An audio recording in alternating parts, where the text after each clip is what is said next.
Elə Azərbaycanda statistik göstərici ilə 2 milyona yaxın adamın baş ağrısı var, yəni miqreni var.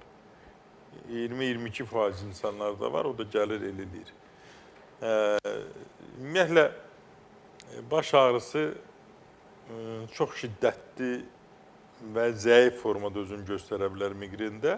Elə olur, baş ağrısı formasında, ağrısız forması da var, baş gicəllənmə formasında, yaxud da ki, da səs formasında özünü göstərə bilər və yaxud da gicgahdan tutub gözünə vura bilir, boyundan tutur bir tərəfli gəlir gözünə və yaxud da ki, elə burada gicgahdan tutur vurur və yaxud təkcə bir gözü elə bir ürək vuran kimi vurur, az qalır deyir gözüm çıxsın. Yəni, belə müxtəlif formalarda özünü göstərə bilir. Bəzən ürək bulanma verir, bəzən qusma verə bilir. Yəni, müxtəlif formalarda özünü göstərə bilir. Bir də auralı miqren var. Onlar kəskin işığa baxa bilmirlər, çox güclü səsə qulaq asa bilmirlər. Ən çox musiqiçilərdə və müğənnilər arasında rast gəlir. Birdən-birə neçə saat toyda görürsən, yüksək səs və yüksək güclü işıq onlara çox mənfi təsir edir, təbii ki.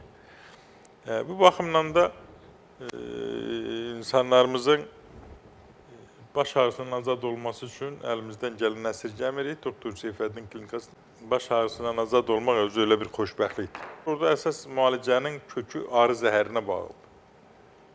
Miqren ağrılarında, baş ağrılarında və təbii ki, orada əsas mexanizm odur ki, beyin toxumasına oksigen normal getmir.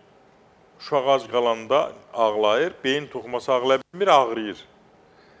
Biz onu iridoterapiya, zəhər ilə müalicə eləndə, qanı duruldanda və yaxud da arı zəhərindən istifadə eləndə damar genişlənir. Gedən qanın və oksigenin miqdarı artır. Nəticədə ağrı aradan qalxır. Təbii ki, orada eyni zamanda arı məhsulları da çox gözəl effekt verir.